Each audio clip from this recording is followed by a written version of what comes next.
Wake up with insurance news at 6:30 a.m. only on Insurance Alerts. We are India's largest and Asia's second largest, most dedicated insurance news platform. We have a reach to over 1.5 lakh of people, which includes 1.2 lakh of insurance agents from 200 towns. Insurance Alert now spreads to over 20 countries. So you can now download our mobile app from the Play Store, or you can visit our website at www.insurancealerts.com.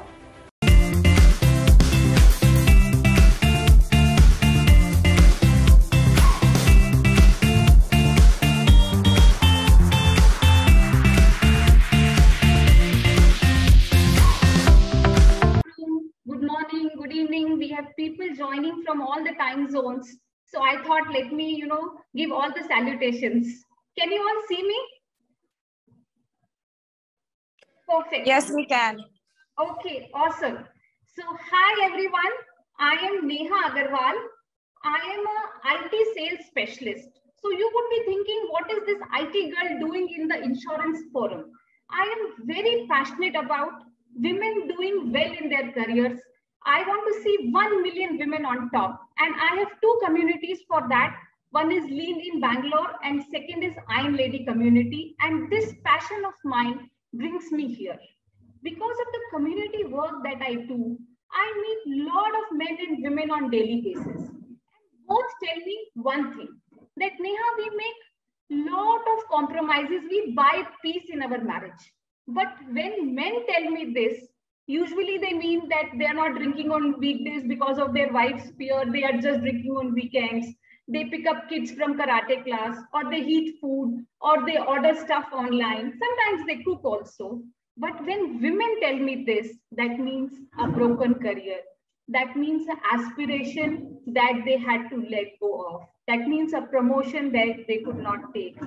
That means a career which could never start. So if you women are here, that means you have defied all the odds. You have worked really hard to be here, and that itself is a celebration for you. Good evening, everyone.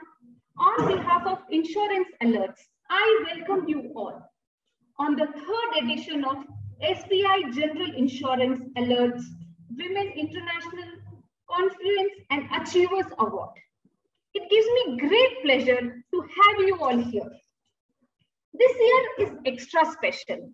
Women have worked very, very hard. The pandemic put extra pressure on women. They had to take care of house, they had to take care of work, there were salary cuts, there were job cuts, but we all have thrived. We all have aspired. So it calls for a celebration. We pat each other's back and we hold up each other. That is why the theme for this year is She for She. The whole world is experiencing the power of womanhood. And how could we let go of this opportunity? Hence, keeping everybody's safety in mind, this year Insurance Alert made this event virtual, but it was very essential to celebrate this victory, this power of womanhood. So we are here together. Like you all, Insurance Alerts is also breaking many records. It has become the #1 insurance news platform within 12 months of inception. And in no time, it has become Asia's #2 insurance news platform. That is not all. Today, they have a YouTube channel, which has become the #1 YouTube channel in just 6 months of launch. Insurance Alerts is read by 1.5 lakh insurance professionals in 20 countries. In India, it is the biggest insurance news in circulation. It is read by insurance agents, POS, and it is read in 200 cities. It is available on mobile apps, it is available as newsletter, it is available on social media. So they are doing some very, very good job. Many, many congratulations to them. And it is all your love and support that we are doing so very well. Also, I take this opportunity to thank our principal sponsors, SBI General Insurance. They have been with us since the inception of this award. They are the #1 in their industry and they are breaking many records. Thank you, SBI General Insurance, for your constant support. Now, without taking much time, I would call the event open by inviting Ms. Anamika Roy Rashtragar. She is MD and CEO at IFCO Tokyo General Insurance. With a rich experience of 33 years, she has pioneered many firsts in her industry. She is the top 100 women in Alliance globally. So, ma'am, with this, I invite you, please unmute yourself. Yes, I'm unmuted. Thank you very much. And as I open the forum for discussion with all my other panelists, I would just like to say that let me wish each one of you in the session today a very happy Women's Day, a day that we celebrate economic, social, political, cultural progress in a woman's life.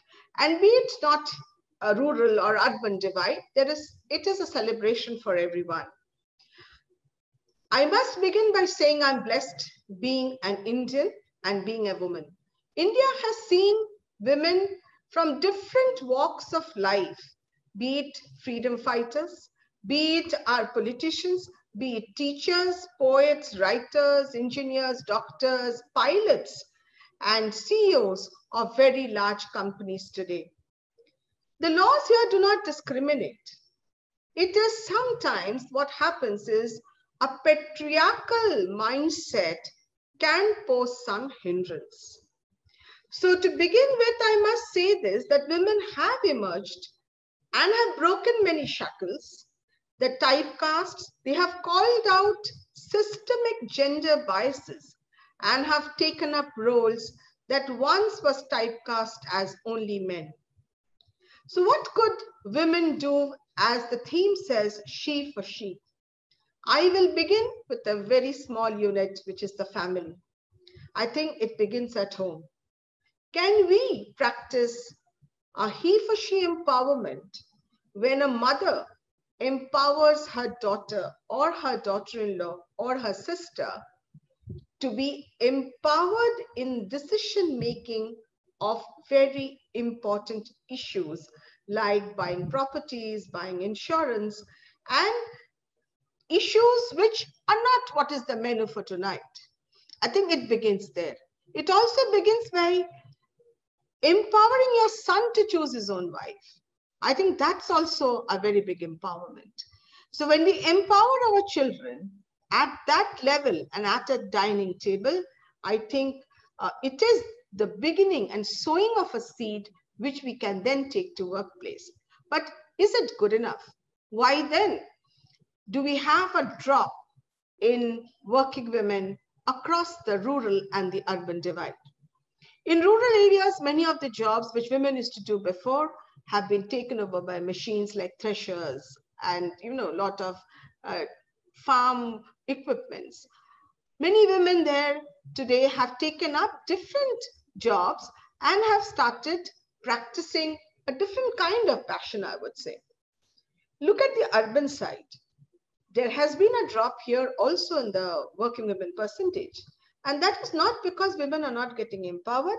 It is because lack of good health, lack of good baby care, staying in nuclear families, and then spouses may be earning well. So somewhere in the middle level, you kind of stifle your aspiration. I am sure our panelists will talk on a he or she for she. I would recommend that when one is in a place or a seat of responsibility at the workplace, one can definitely create an ambience of helping women in their middle career to stride past that particular phase in their life and then come back to work. One. Second is when they grow and there are aspirations. I think sponsoring a few of our women colleagues make a lot of difference at the workplace. Now, what's the difference between a mentor and a sponsor? A mentor is someone, who is quietly trying to mentor you to achieve your aspirations and goals. A sponsor is someone who also showcases that. They showcase that, yes, This is the achievement that I have of my sponsor. So I think in a position of authority, giving a sponsorship is very, very easy in terms of stretching out a hand. Let the clasp be very strong. Don't let it slip. Let that one young lady who sees you as an aspiration come up and hold your hand to reach the goal that she has set for herself. The third thing I would say here is that while we all try to provide a gender neutral policy framework within the organization, but how do we encourage women not to give up their job?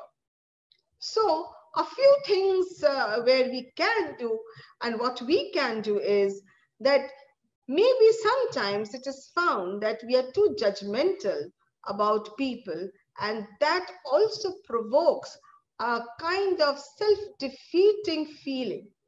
Maybe this is something we can create an atmosphere where if a woman is able to help another woman, this feeling will also be strengthened amongst people, that I can fall back upon someone who understands a few things which probably the other may not be able to do.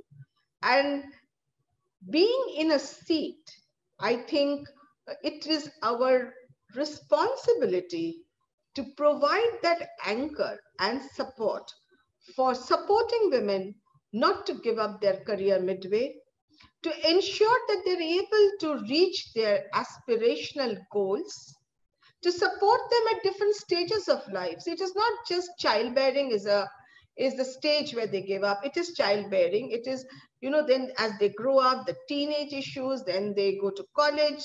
And then after that, it is the in-laws and ailing parents and in-laws, which also require time. How can we assist them through all these stages? So I would now hand over to the anchor, saying that I wish this event a great success. And thank you, Insurance Alerts, for inviting me. And I'm a firm believer of women empowerment and definitely for She movement. Thank you.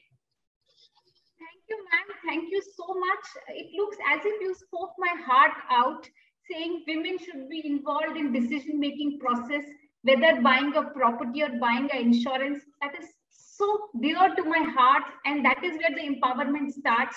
The first unit, as you said, is family, and that is where it should all start, but that is not where it ends. So beautiful, ma'am. Thank you so much. Just by listening to your speech, actually, my Women's Day is made. Thank you so much. It is such an honor. With that, I would move on to our next speaker. Actually, this pandemic has made the world very small. There have been many struggles, but one positive is that world has shrunk. Boundaries like national, international is all slowly fading away. So this year, Insurance Alerts has also taken a giant step. They have made the event international. We have many international speakers on our panel today. And one such person is Miss Barbara. She is doing so much work in community building, in empowering women in insurance space. She is holding the utmost position at ICS Group, London. It is a global community for women working in insurance industry. I would want to invite her to share her thoughts that what is she seeing in the insurance industry, what are the global trends, and what women are facing globally. Barbara, can we have you speak, please? Hello. Hello. Hello, everyone. Hello. Can you hear me? We can hear you. We can't see you. Yes, I'm trying to go on to be seen, and I don't know how to. Let me have a look. That's strange. It won't let me. Oh, hang on just a minute. See if I can do it that way. Yeah. There we are. I'm here. Yes. And I'm going to be joined by the Managing Director Global of ISC Group as well. And we're going to have a conversation together, Neha. Lara is also with you. Could you invite her in too? But while you're doing that, I'd just like to say hello, women of India. I call you from the UK, from London. Hello. And, very happy International Women's Day to you all. Lovely to see you. Thank you. And I'd also like to say that we want to share, Lara and I want to share with you why culture change and why including women in all walks of life and in all walks of business is so important to the world, and why we need your help, women of India, and why we need to embrace you. So are you able to include Lara on this call, Neha? Is she able to unmute? And to... She can unmute herself. Lara, can you please also unmute yourself? Lara Sidley, she is the MD of Global ISC Group. Yeah, she's here. That's great. Hi, everybody.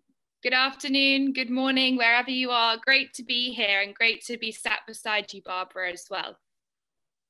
So should we kick things off with a quick Q&A? Yeah. Barbara, I really wanted to ask you, why do you think culture change is so important, and why has it been part of your journey for so many years now? I've been very passionate about business and about the effectiveness of business. And to be truly effective, we have to include women. So, you know, it's basically about business, but it's also about equity and fairness. And women hold up half the sky. We know this. In fact, we hold up more than half the sky. We have to be involved in every aspect of life. And that includes in business, to have our input and say. We must use our full capacity in our local and in the world economies and businesses. Because if we don't, then we cannot blame anyone else for what's happening in the world. There is a proven business case that women are effective in business. And in fact, businesses that are more diverse definitely make more revenues and are more profitable. So gender inclusion is vital. And insurance needs to be more diverse if we're truly going to reflect the society that we serve. So to me, this is not a nice to have. This is absolutely vital. And that's why we call on the women of the world to join us.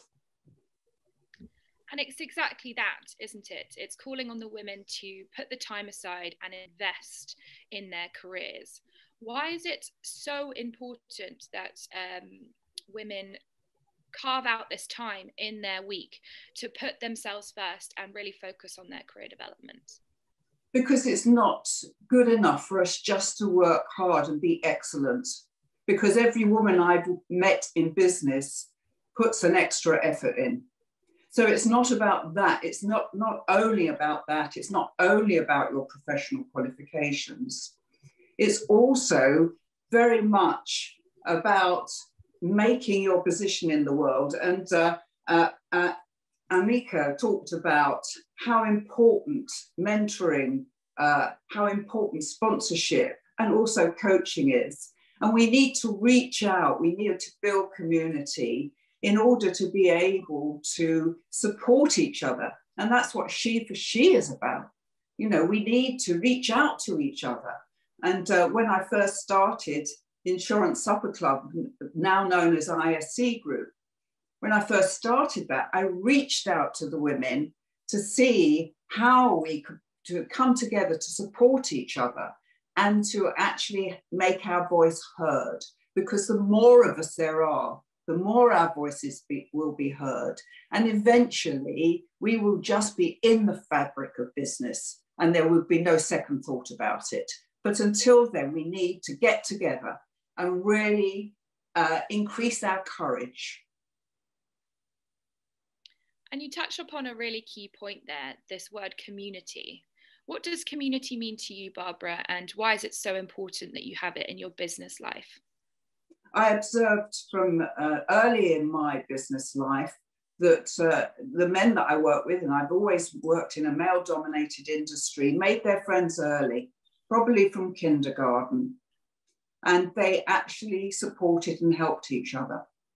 So when I had my own business in the London market, in the London insurance market, I was very much alone as a woman. And so I went out and tried to find the other women, and I found 5,000 women in the London market. Well, when you think at that time, there was probably 40,000 men. It's a small number, but I found them. And then I realized that women just worked hard and didn't try and get to know each other and didn't work across the market with each other. And so I went to the most senior women, and there were only about a dozen of them at the time. And we're going back now 15 years. And I went to them and said, we know of each other, but we don't know each other. Why is that? And we met together, and we met informally and had broke bread together. And eventually we became friends. And we're all still together, 15 years further on in the journey. And we couldn't have done without each other. We thought we could at the time, but now we know we couldn't, because it gave us courage. It gave us the courage to keep going. Fantastic.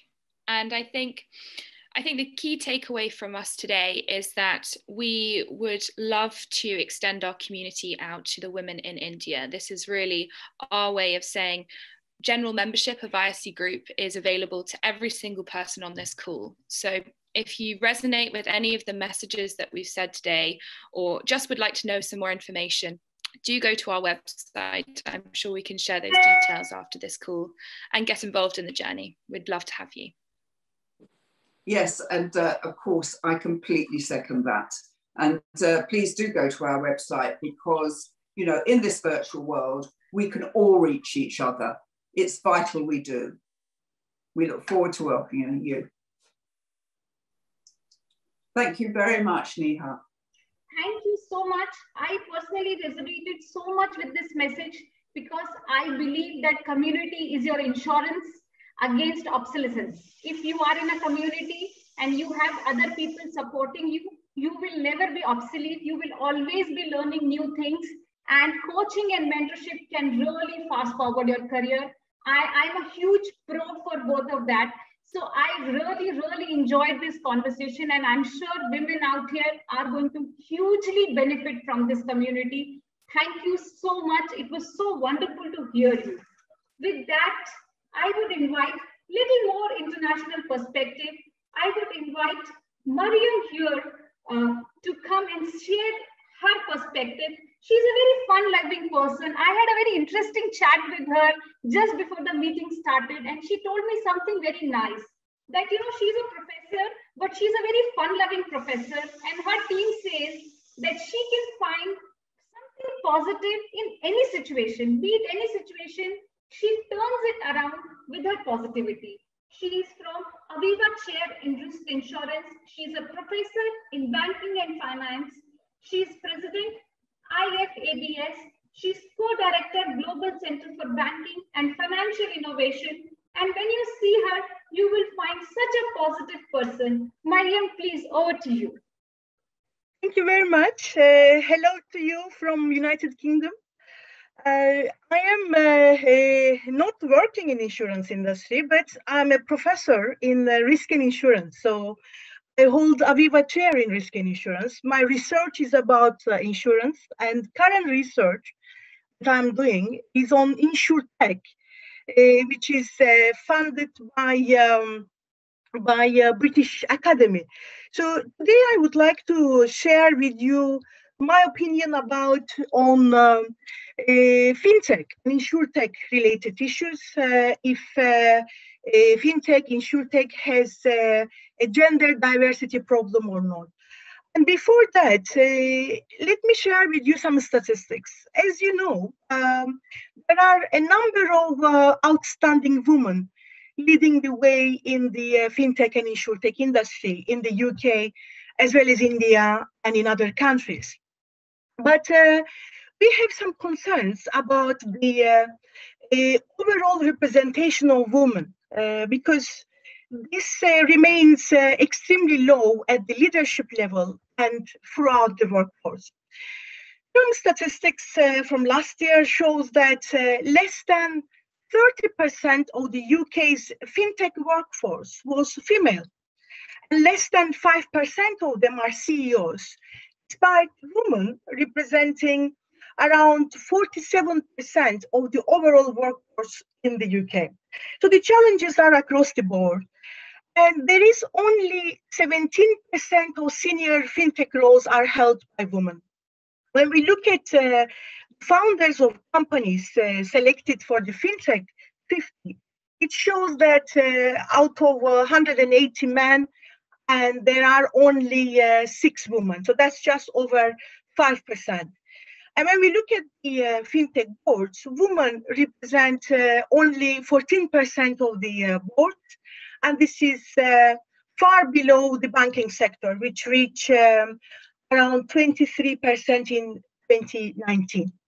So all these statistics show us that indeed there is a gender diversity problem. So what can we say more about this gender diversity? If we classify this, we see that there are 3 separate but all connected problems with regard to gender diversity. One, too few women work in the fintech or insurtech companies. Too few fintech companies have female founders or even female leaders. And finally, females are also underrepresented in the fintech user base. Again, some statistics, some estimations for the future, it shows us that by 2015, despite the pandemic's impact, the fintech industry is estimated to grow by 20%, and this may hit around 305 billion in the market value, meaning that the gender gap will soon widen even further. So gender equality does not stop at the employment level. We are seeing that financial inclusion will concern everyone more and more. So what can we do to achieve better gender diversity in this industry? I believe it is important to improving networking access for women, and welcoming women to venture capital firms is fundamental. And we need to give more support, funding support to early stage fintech entrepreneurs. If I may give you an example from the UK, we have a great initiative by Innovate Finance here. Innovate Finance is an independent industry body that represents and advances the global fintech community in the UK.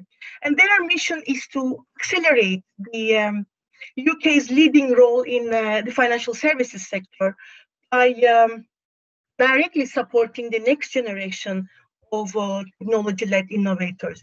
So Women in Fintech initiative was created by Innovate Finance, and this is in partnership with its members and other stakeholders. So we can see how this initiative has been extremely successful in order to bring together the women in the fintech industry. This is ranging from founders, investors, investment bankers, as well as the startup entrepreneurs and technology experts. It's a general feeling that the more we talk about the issues that affect women and raise awareness, the easier it becomes to instigate real change. So the other area that we should focus is about the visibility for female workers in the industry, how we can expand this visibility. Because there is potential to spread awareness of their success stories. We can really utilize from these success stories and inspire rising female entrepreneurs, make them feel more confident and join the field. So my perspective from this is that my commitment to the field is to continue my research in this area to increase awareness that gender diversity improves talent attraction, inspires diverse ideas exchange, and leads to productivity improvement. So I wholeheartedly believe that through education, more women can be encouraged to get into finance, into fintech or insurance or insurtech. For International Women's Day, in this world of change, I'm highly committed to mentor early career researchers. I totally agree with Mrs. Anamika's voice and the previous speakers from the UK that we should support our colleagues, we should support the women, and I'm highly committed to mentor early career researchers and to upskill more women in financial technology, insurance technology, and the entrepreneurship skills. Thank you very much. Thank you so much. I so much resonated with women entrepreneurs facing the challenge. In our community, all women entrepreneurs really struggle in getting the funding. So it's a very beautifully put point that, you know, this industry is going to be so big and women entrepreneurs have to be encouraged in that space. Otherwise, the representation is really going to be challenging. So beautifully put, Mariam. I see this every day for women entrepreneurs. The struggle is 10 times. It is not double, it is 10 times. So beautifully put. Thank you. Thank you. With that, I would want to invite Madam Usha Girish. She is DGM at United Insurance, United India Insurance Company, UIIC.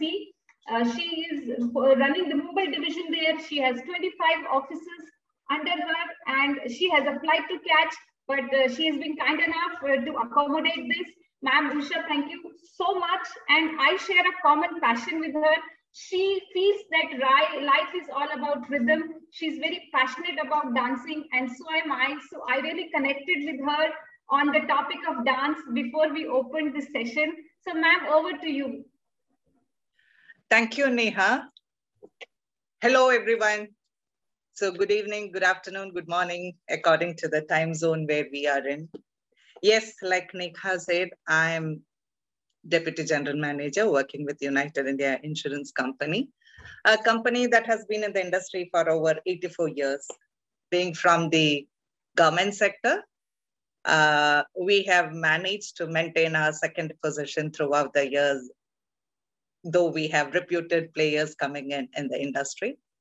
And yes, Mumbai, running Mumbai region with all its challenges and balancing domestic front has been a big game, but thanks to the support I have received from office colleagues as well as from my family, I'm now seeing the region.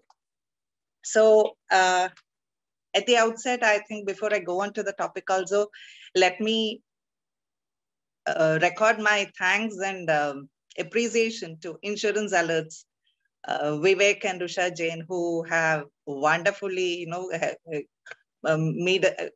managed to make us meet on this platform again. COVID-19 has been a great game changer and there has been some inactivity, but the fact that they have chosen Women's Day to start off these activities is definitely a tribute to the women, I feel. So thank you, Insurance Alerts, once again. And so on when we talk about March 8th, we have been celebrating International Women's Day for so many years. And my male colleagues, sometimes, you have this remark raised very often, half in jest and half seriously. So women have their forums, they have so many people to speak up for, and you even have a Women's Day. It's we men who have to be pitied. And I normally reply back to them also. Yes, we have a day in a year. You have the rest of 364. But that is not really what I want it to be. This day should only be a representation of the days that we have to enjoy throughout. Women have the capacity, as have been proved very often, that when they lead, they take into account not just the things that are visible.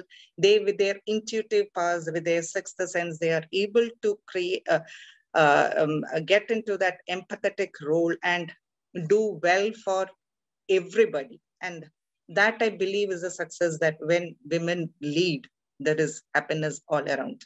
Not that men are any far behind, but then generally there is more results. I think COVID pandemic also proved that. That again brings me, see, even though we have been focusing on the women's enhancement, empowerment, etc., even the pandemic showed that in spite of all this national and global inclusive governance, we had just 3.5%. I read somewhere that it was only 3.5% of the task teams that had gender parity. It's not, which means that women's voices were not even heard. So it's not that that inclusion of women would naturally bring about everything. That is a solution. No, that is not the solution. It doesn't really mean that women, once included, it will be all inclusive, or men can be all exclusive. But the starting point to discuss about problems that may relate to women alone, it is necessary that we are included, we form part of a committee. And in spite of all the milestones achieved, it was really shocking to read that, especially when you know the fact that 70% of the task force of health task force constitute women. But then it is definitely a consoling fact that even with all this, we have been able to go ahead. Today, Shipping Corporation of India have, I believe they have, 2 days back, they waived off all women crew tanker sale. So these are things that we very consciously, along with our men counterpart, we do try to raise the women upliftment there is. Now, what we can do for the women, definitely many people here and many of them who will be taking part in the webinar also. We have been among the fortunate few who have received support, who have been able to rise to this position also. So what can we do to see that everybody comes up to that level, that we are able to raise the status? Like Anamika said, I'm very much for it. Yes, we should start at home. Have we consciously, have we maybe even unconsciously been promoting a gender disparity in our homes? Do we give our sons and daughters the same opportunities? Do we try to restrict them in any kind of situation? These are all the questions that we should be asking ourselves, and the different roles that we play. Let's appreciate each other's task and support them in the difficulties that they go through. And then when we speak of the elderly, again, we have a mother-in-law, all of them, they, because of the traditional background, because of that country, they will not speak out their problems as much as the men folk might. So again, it is up to us. We can understand and let us support our whatever we can to take them out of their difficulties. And in office too, I find, yes, on the face of it, many of them may appear very as if they do not have any problems. But I have seen that many of the colleagues, when you really interact with them, they have problems on the domestic front. They are really balancing their acts of the family roles and the role that they play at office. So here again, I would say how we could help them is by making them feel less guilty of the things that they are not able to do. See, we see so many films and media, TV, whether on TV or on movies, where the woman is the superwoman doing everything. And then the minute that when we cannot join our family for a meal or prepare our own food, we become so guilty.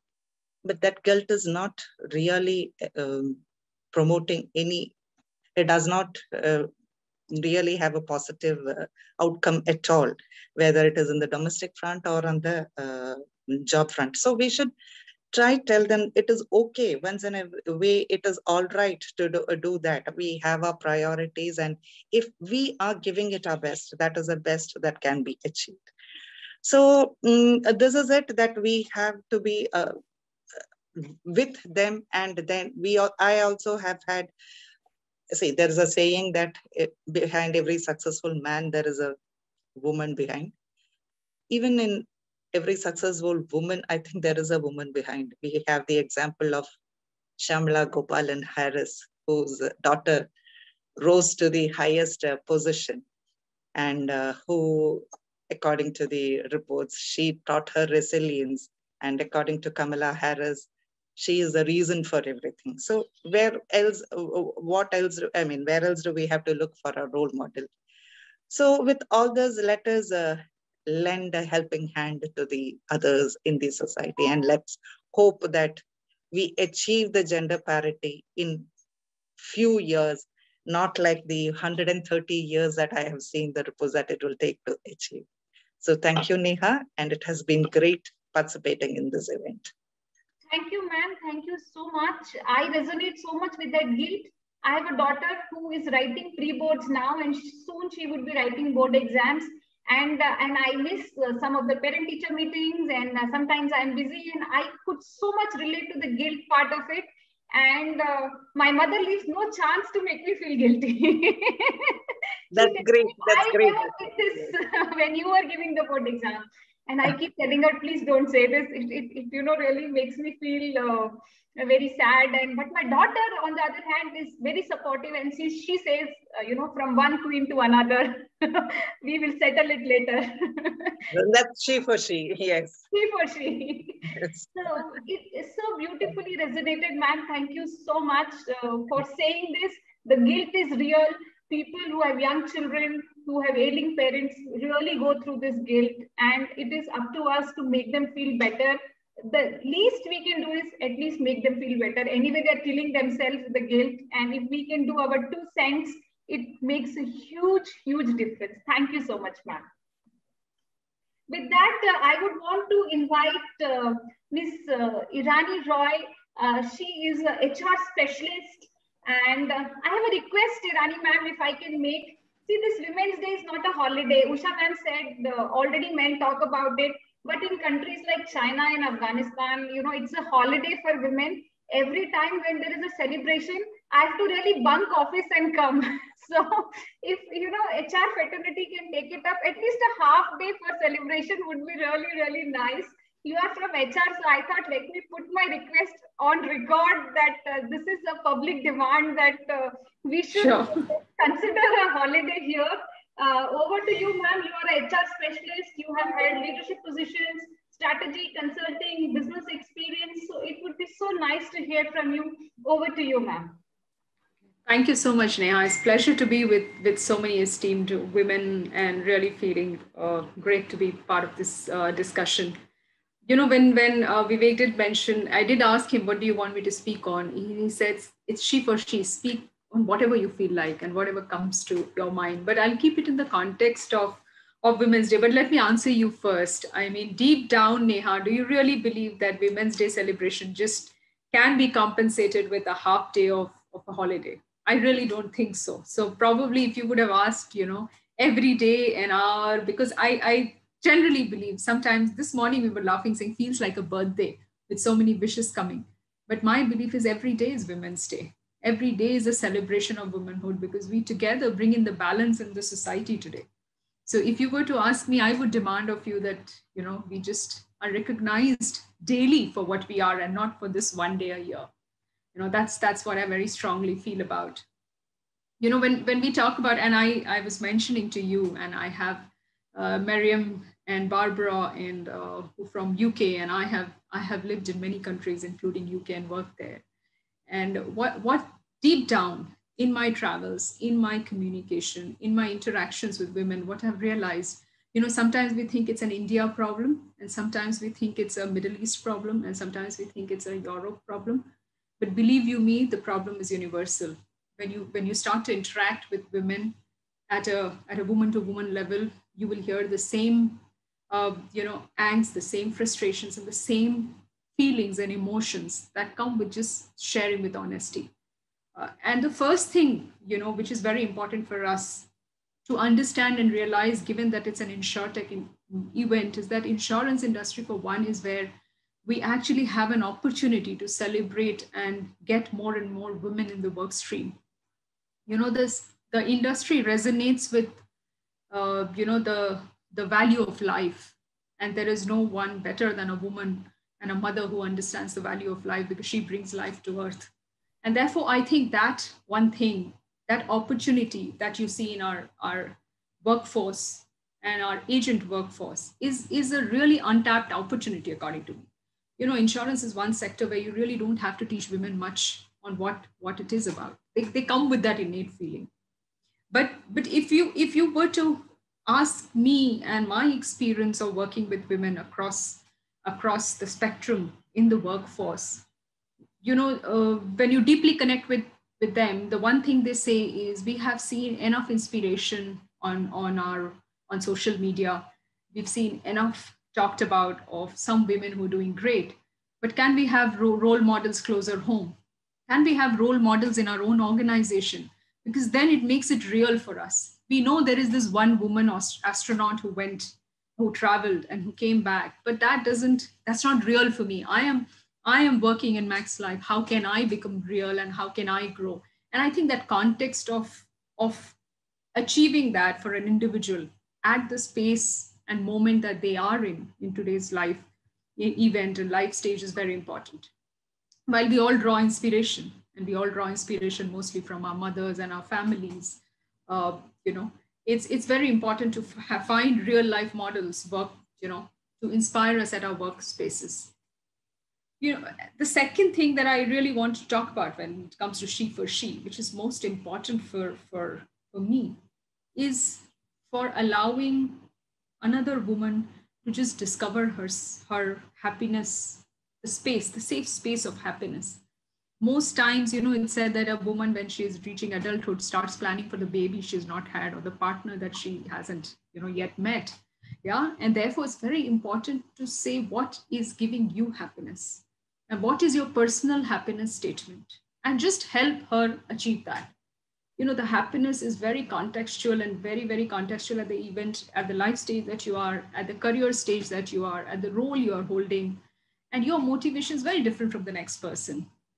And just broad brushing, when we started, I lead D&I for my organization. We thought doing some training programs for our mid-career women would be very, very successful. But then we realized that, no, that's a wrong approach. I think Barbara spoke about it very strongly. Individual mentoring, individual coaching, because the needs are very different. So for as proponents of this journey, I think creating safe spaces for each of us, including all of us here, to be able to speak without inhibition, and for someone to listen to you without judging you, is the first step towards She for She. Just creating that space and then working one step at a time with one person at a time, maybe. Not wanting to change the world, but to make a difference to that one person who you are hand-holding and you're helping, I think starts making that, that chain that I have seen really grow. And why I talk is from my experience. In the last 2 years, when we started this journey, it was a baby step. And now I see one woman holding the hands of another woman and she finding inspiration. And then just, the chain starts and chain begins. And the chain is about nothing. The chain is about, listening with empathy and genuineness and reacting with genuineness and authenticity. And magic starts to happen because you just, with your shared experiences, you create that magic. No external person is required. Sometimes you do need someone to personalize your experience and coach you and mentor you. And therefore, according to me, what's most important in India, prominently so, and in insurance prominently so, is that we have the women in financial services as well. We have the women, we have the context. We just need to grow as a tribe and say, I have your back, I have your back. I'm there for you for unstinted support. I'll provide you. And then the org infrastructure of creating networks and creating, those networks that enable you and let you achieve that one thing that gives you happiness. So when I talk about diversity and inclusion, I talk about inclusion first, along with diversity, and creating that happiness quotient in each one's mind. Because if you're happy, you sleep well. If you sleep well, you're a better mother, daughter, sister, whatever you want to be, and a very successful professional. So that would be my rendition of She for She. I always, talk about, and it stayed with me. It's not a very famous video, but I saw it many years back, where there's a little girl throwing a starfish back into the ocean when there are thousands on the shore, and someone asking her, why are you doing it? And she says, there are thousands, it'll take you days. Why are you picking one starfish and throwing her back into the ocean? She said, I don't know about others, but to that one starfish, I made a difference. So if you start with that one starfish and one make a difference, I think we will have achieved a lot as She for She. So that's my perspective, Neha. And I hope that you resonate with a bit of that. This is so beautiful. So many times we don't want anybody to, judge us. We just want somebody to listen with that empathetic heart, and that makes all the difference to the day.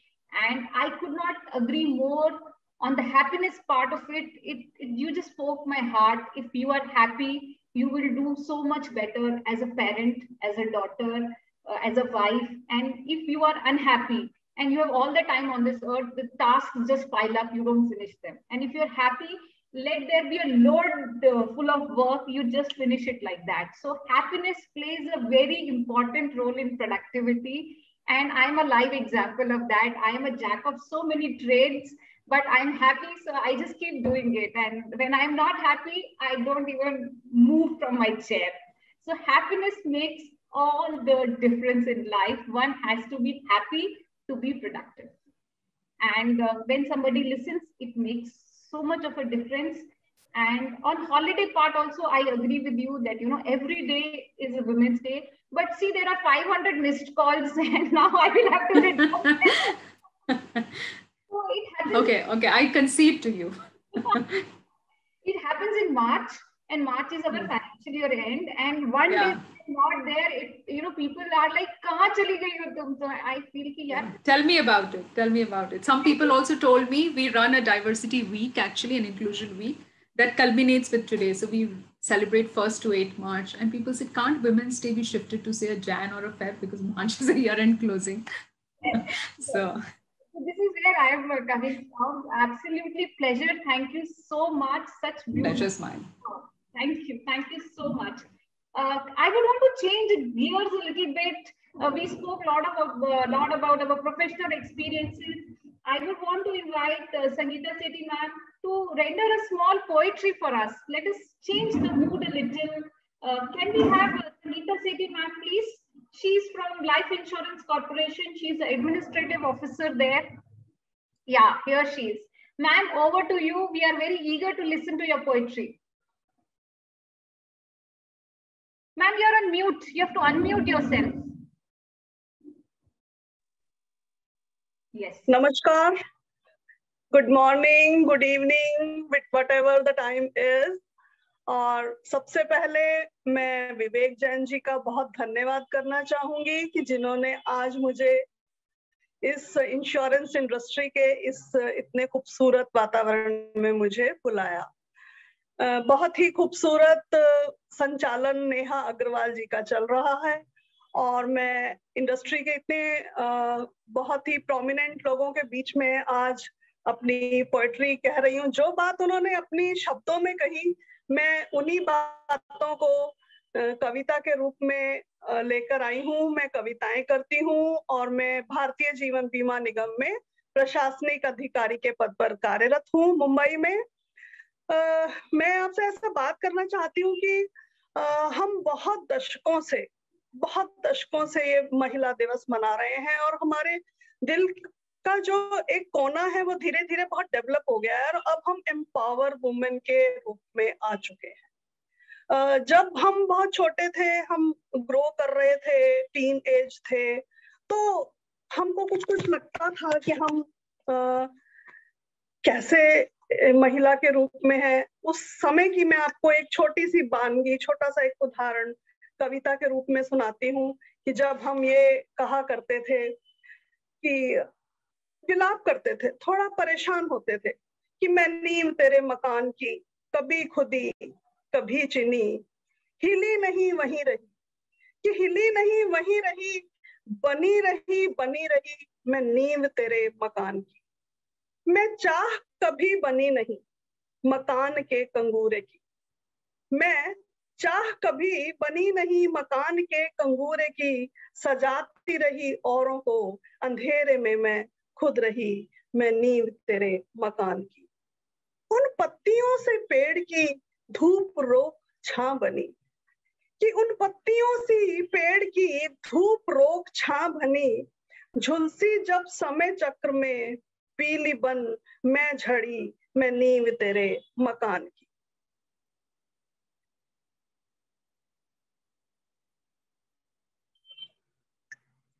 उस नदी सी कल कल बही, उस नदी सी कल कल बही, प्रेम प्यार लुटा चली, सोख दुनिया ने जब ली, पैरों तले रौंदी गई मैं नींव तेरे मकान की।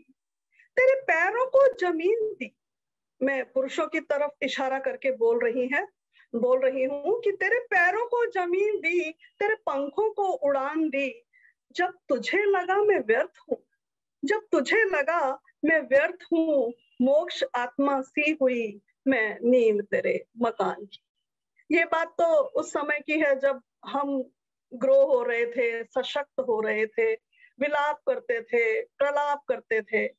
और आज बीच का एक दशक ऐसा आया कि जब हम थोड़े सशक्त हुए और हमने दुनिया को कहना शुरू किया, अपने साथ में महिलाएं जो ग्रो हो रही थी, जो आगे बढ़ रही थी, जो कुछ करना चाहती थी, जो उड़ान भरना चाहती थी, उनके कंधों पे हाथ रख के मैंने क्या कहा, इस कविता के माध्यम से बता रही हूँ आपको कि मत करो विलाप, कि मत करो विलाप ए स्त्रियों की विलापने से कांपती है धरती, कि मत करो विलाप ए स्त्रियों की विलापने से कांपती है धरती, दरकता है आसमां भी, कि सुख और दुख, कि सुख और दुख दो पाले हैं जिंदगी के, खेलने दो ना उन्हें कबड्डी, कि सुख और दुख दो पाले हैं जिंदगी के, खेलने दो ना उन्हें कबड्डी, आने दो दुखों को सुख के पाले, कि आने दो दुखों को सुख के पाले, टांग छुड़ाकर भाग ही जाएंगे अपने पाले, या दबोच लिए जाएंगे सुखों की भीड़ में।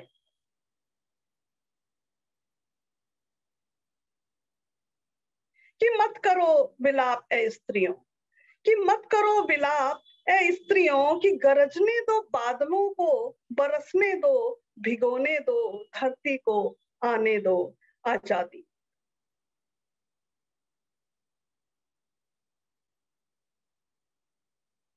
कि जीवन और मृत्यु के बीच एक महीन रेखा ही तो है, कि जीवन और मृत्यु के बीच एक महीन रेखा ही तो है, मिटकर मोक्ष ही तो पाना है, कि फिर से जीवन में आना है, विलापने से पसरती है नकारात्मक ऊर्जा, कि विलापने से पसरती है नकारात्मक ऊर्जा, और उसी विलाप को बांध लो, झोंक दो जीवन में, आने दो आजादी। मत करो विलाप ए स्त्रियों, कि बहुत हुआ विलाप, कि बहुत हुआ विलाप, व्यर्थ फिर आंसू, कि जाना है हमें बहुत आगे, अपनी बनाई दुनिया को दिखाना है, दुनिया को संवारना है, उनको भी विलाप के कगार पर उठाना है, कि जो अब भी पड़ी हैं बिलखते हुए, उठाना है उन्हें कंधे पकड़कर, समझाना है, बुझाना है, और ले जाना है रंगों भरी दुनिया में, कि मत करो विलाप ए स्त्रियों। तो ये जो लास्ट में मेरी कुछ लाइनें थी वो आज से कई साल पहले ही आ गई थी, शी फॉर शी के लिए, जो आज का विषय बहुत सुंदर चुना, कि अब हम महिलाएं जो हम इंश्योरेंस इंडस्ट्री में काम कर रहे हैं, सीईओ के पद पर हैं, वो शी फॉर शी के लिए काम करना चाहिए, सशक्त महिलाओं को, उन महिलाओं को आगे लेकर आना चाहिए। तो आज जो मैंने कविता लिखी इस शी फॉर शी के स्लोगन के बाद में, कि हमें क्या करना है, कविता का शीर्षक है उसके लिए, कि चलो चलो उलीच दें अपना समंदर, कि चलो उलीच दें अपना समंदर अंजुरी भर, कि उलीच दें अपना समंदर अंजुरी भर, उस नदिया को जो सूख चुकी है जिंदगी जिसकी, कि सूख चुकी है जिंदगी जिसकी, दे आए उड़ान अडान भर, कि दे आए उड़ान अडान भर अपने आसमान से उस चिड़िया को, कि जिसके कतर चुके हैं पंख, कि जिसके कतर चुके हैं पंख अभी, भर आए रंग कूची भर, कि भर आए रंग कूची भर उसके कैनवास में जिसकी बिखर चुकी है रंगत जिसकी, कि रंग बिखर चुकी है रंगत जिसकी। और अंत में जैसा अभी इसरानी जी कह रही थी, हैप्पीनेस और खुशी और ये सब चीजें, हम खुशी कैसे ला सकते हैं, कि जी ले साथ साथ क्षण भर, जी ले साथ साथ क्षण भर, मैं उसके लिए वो मेरे लिए, शी फॉर शी, कि वो मैं उसके लिए और वो मेरे लिए, और कर दे दुनिया को रोशन सबकी, और कर दे दुनिया रोशन सबकी, कि जी ले साथ साथ क्षण भर, मैं उसके लिए वो मेरे लिए, और कर दे दुनिया रोशन सबकी। तो शी फॉर शी का ये कॉन्सेप्ट बहुत खूब, और हम सशक्त महिलाओं से ये गुजारिश कि आओ हम उन महिलाओं को साथ लेकर चलें जो हमसे अभी एक कदम पीछे चल रही। शुक्रिया नेहा जी, शुक्रिया विवेक जैन साहब। सो मच संगीता मैम, बहुत ही खूबसूरत कविता, और जिस तरह से 3 भागों में आपने बांटा, मुझे बहुत बहुत ही सुंदर लगी। और मुझे एक बात याद आ गई कि आपने कहा कि ले चले समुंदर अंजलि भर, किसी सूखी नदी में डाल। तो मुझे इतना सुंदर लगा, जब मैंने अपने सेकंड बेबी को बर्थ दिया था तो मैंने बिल्कुल डिसाइड कर लिया था कि अब मुझसे काम नहीं हो पाएगा, एंड बिल्कुल सूखी नदी जैसा ही हाल था मेरा। और माय मैनेजर टोल्ड कि नहीं, आप you can't resign, and I said I want to resign, नहीं काम हो रहा है मुझसे, and he told me keep it in my drawer, after 2 months if you still feel I will put it, don't come. And उस दिन उन्होंने मुझे नहीं रोका होता और वो उम्मीद नहीं दी होती। बोलते हैं ये ना न्यू मदर सिंड्रोम है, सब माओ को होता है, 2 महीने में ठीक हो जाओगी। तो आई said I don't believe, he said I believe in you, please go home. और उनके एक विश्वास से मेरी जिंदगी आगे बढ़ती गई, और अब तो मेरे बच्चे खूब बड़े हो गए हैं और यू नो बोर्ड एग्जाम्स लिख रहे हैं, पर आज भी मैं उनको याद करती हूँ। तो 1 person makes a difference, 1 contribution makes a difference. Thank you so much ma'am. बिल्कुल, जैसा नेहा जी आपको जैसा उन्होंने दिया, ऐसा जो चीज हमको मिली, हम भी, हमारी भी ड्यूटी है कि हम उसको कभी ना कभी जिंदगी में वो आगे किसी को दे। यस यस, शुक्रिया नेहा जी।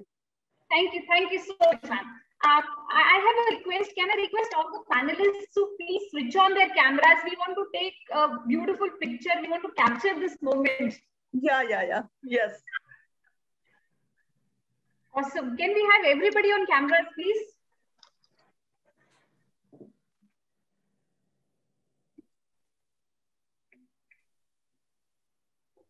Yeah. Most of the cameras are on.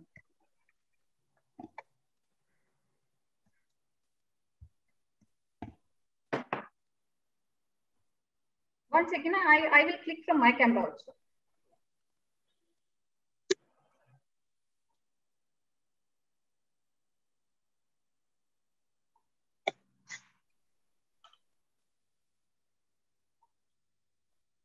Perfect. Thank you so much, everyone. Thank you so much. Perfect. Awesome. So with this, we move on to our next speaker. I would want to invite Ms. Sonia Nutani, CMO India First Life Insurance. Sonia ma'am, can we have you please? Yeah, she's here. Ma'am, over to you. Thank you so much, Neha. I've been seeing what a lovely job you're doing of this entire coordination and across people and listening and contributing. And I must compliment what a brilliant job you're doing today and keeping everybody very engaged. And I am very, very glad to be here this evening on for this amazing set of people who are over here to chat with everyone. I feel very, very strongly about this topic. And I think it comes from all of us who've been in the workforce and are also parents and are looking to make a difference. So I'll actually start with a little bit of, data.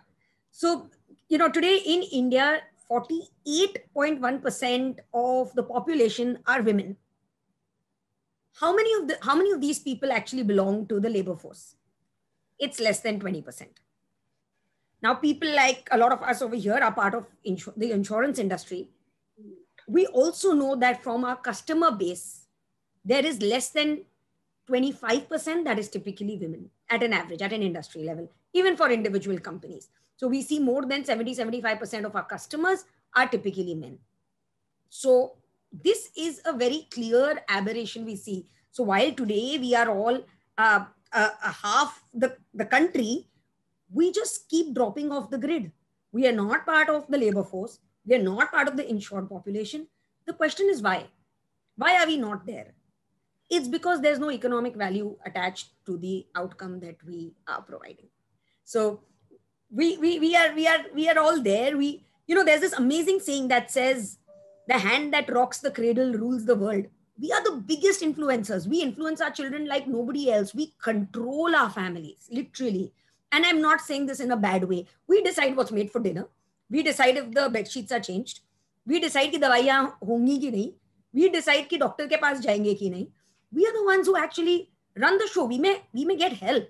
We may get ecosystem. But we still are the ones who are the decision makers, who are the influencers. We actually impact the upbringing of every single child and every single individual. And we are the primary caretakers of old parents. And when I say primary, I mean we contribute, right? Now, in this context, then why do we not generate economic value? Why do we not value ourselves enough to be insured? So that's something that I feel very, very strongly about, and which is why I thought that would be the apt topic for me to talk about today with these amazing people and hopefully to people who are listening. And one of the things that I wanted to actually, open minds and think about is why are we not, when we say, do you earn? So लोग हाँ बोलते हैं, and कभी-कभी बोलते हैं. So we say, are you running the house? हाँ, मैं primary earner नहीं हूँ. What is primary earner? We as women always get into saying primary है या secondary है. And most women assume the role of secondary. My view over here is that we are income generators. How does it matter if we are primary, secondary? Today, each of us have to be in that place where we say we are contributing to economic value. That is when we will actually get out of this mindset. That is when we will move on and change the world. It is said that, there was a report I was reading which says that today, even if 10% more women actually start working so we take it from 20% to 30% of women in India actually come back into the labor force or come into the labor force, we will generate $770 billion of value to India's GDP. That sort of number is huge. And now bringing it down to our families, our homes, we need to be able to contribute. We need to be able to be financially independent if something was to go. I'm not saying anything will go wrong. I'm not saying that the families are not going to help or not going to support. But I think that we all need to value ourselves a notch above than we do today and take it to the next level and get pride in our children because we're working. And you're absolutely right. I mean, I heard all of you talking about and the ability to sustain when you are a new mother.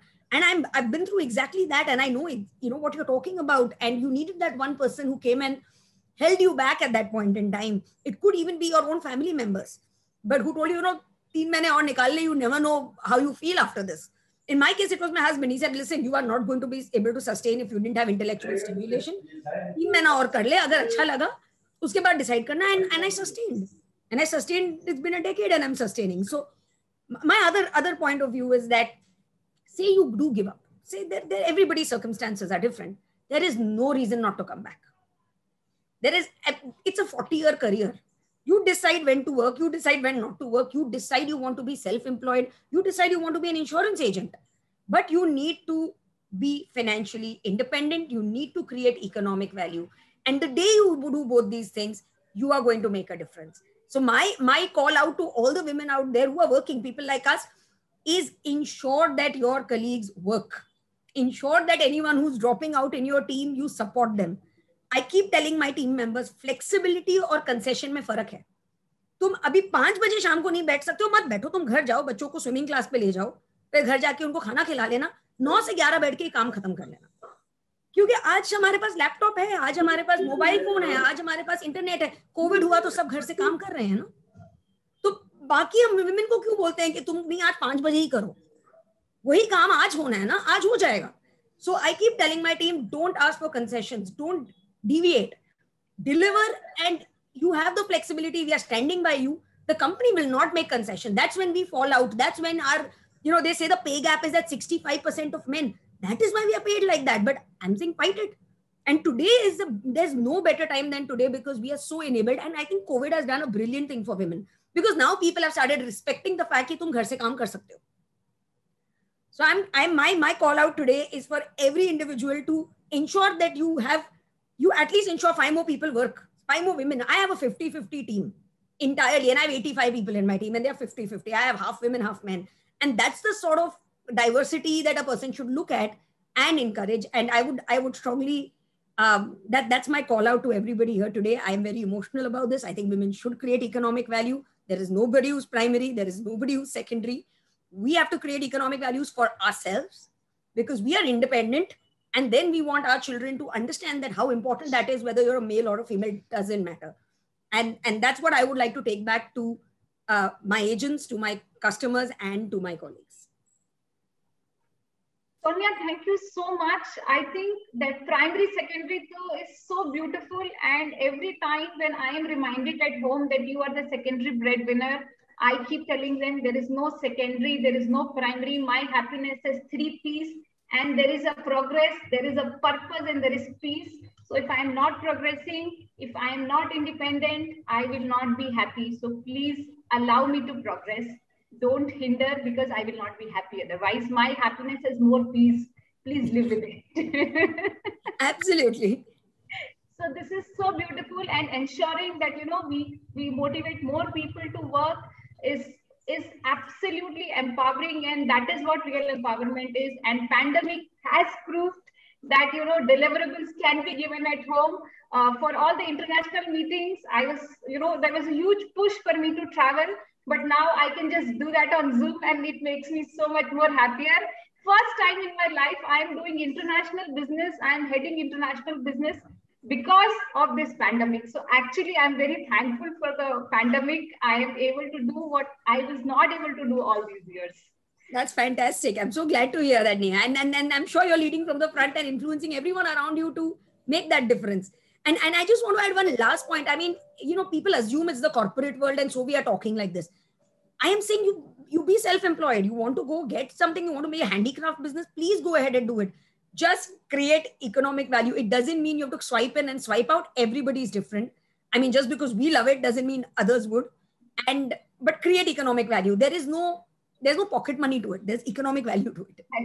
Yes. Thank you so much, Sonia. Such an intense talk, and it was so beautiful. Thank you so much. Thank you. My pleasure. Now let us just lighten the mood a little bit. Deepa, are you here? Let us have some stand-up comedy. Deepa Zaveri is with us. Deepa, please lighten up the mood for us. I think we have taken the conversation very intense.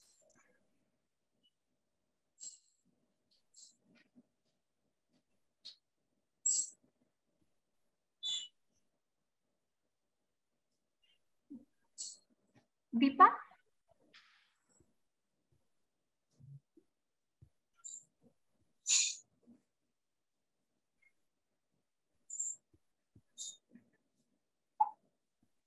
One second.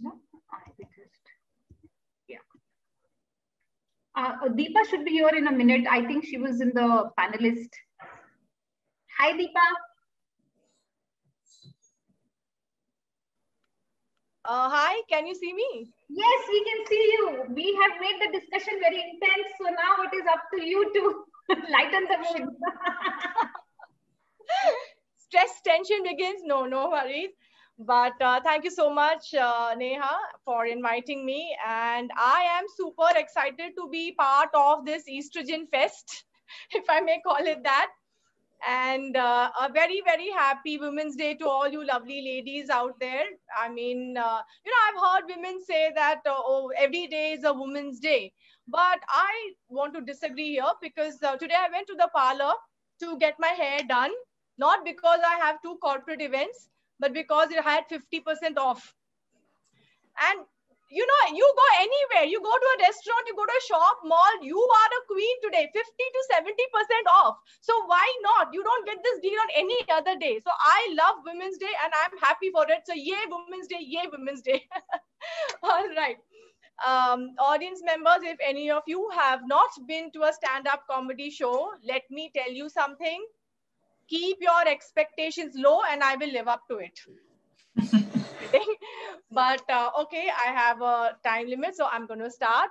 I've been married for a really long time, over 20 years. So I'm at that stage in my marriage where I tell my husband, go to work, stay in office late, go for office trips, have breakfast meetings.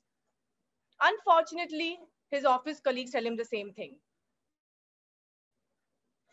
And you know, there are days when the husband stays at home, like Saturdays, Sundays, bank holidays.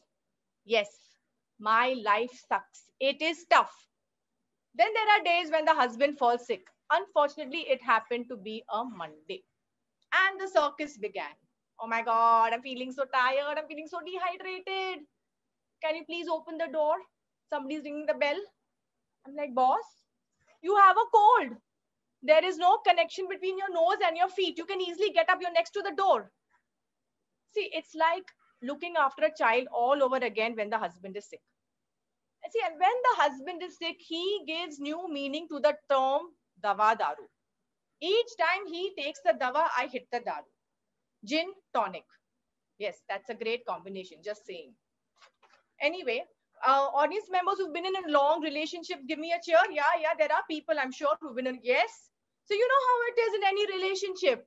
In most relationships, like at least I know that one partner will always find the room hot and the other one finds the room cold. It's a very common thing, right? Like in my house. Yeah. In my house, I think I live in Antarctica. My husband feels he lives in Africa, which I think is the secret to a successful marriage. A couple should never be too close together. There should always be some distance, preferably two separate continents. See, I guess that's what they say, you know, mean when they say distance makes the heart grow fonder. I guess that's what they mean, right? Anyway, on to another family member, my daughter. My daughter. I don't know who said this, you know, child is a gift from God. Who said that? Is there any exchange policy? Kuch return gift scheme hai kya? I have a teenage daughter. Now, she's quite a handful. She's quite a mouthful, rather ungrateful, not very useful. See, like most teenage kids her age, she is more into her phone than her books. I mean, she knows everything about the phone, its size, area, capacity, dimension, number. Fir bhi maths mein fail hoti hai. I mean, she knows camera ka MP janti hai, but capital of MP, no clue. Neha ma'am, you know it, right? See, I know you know it because you look like well-read and you're not that one obsessed with your phone. You're not like my daughter. No. So she can read Google Maps, but can't locate New Delhi on India map. This is our generation. They're called Generation Z for a reason. They're always sleeping. Matlab hota hai unka. Anyway, she's on Instagram and I started following all. So, you know, I, like a very good, enthusiastic mother, I used to like every post, comment on every post, reply to every comment. One fine day, she blocked me. I'm like, what's your problem, child? I am such a cool mom. She said, that's the problem. You're way too cool. You're too cool. You're ice age cool. You belong there. You remain there. So from a follower, I had fallen lower. Yeah. You know, and I don't know, yaar. I mean, the other thing about this child is she's a very messy person. I mean, like if you're at my doorstep, there is this mat which says welcome. You don't have to come and check. It is there. Trust me. Yeah. And then you enter my neat and clean home till you come across this door which has all these sayings. Beware, danger, mom and witches not allowed. I'm like, what have you got in there, girl? If it is beer, share it. If it is grass, I'll sell it. And you know, she doesn't have a latch on the door. So she kind of blocks her door with, you know, any heavy object she can find. Her stool, her school bag, or her father. Yeah. And you know, like I told you, she's one of those very messy children. Like, I'm very proud of the fact that I have a very clean home. I feel that, my floor is so clean that you can eat off it. You can eat off her floors too. Today's breakfast, yesterday's snacks. Yes, that's how she's very messy. And to enter her room, I think I can master yoga. Means I have to stretch over her books and her art material and a craft. And I think I have become a yoga instructor by then. And her room is so messy. Like, we feel that we call her room the lost and found room. Like, whatever is missing can be found in her room. Stapler missing, her room. Screwdriver missing, her room. Scotch tape missing, her room. Scotch bottle missing, her room. Yes, that was a very good find. It had aged by a couple of years also.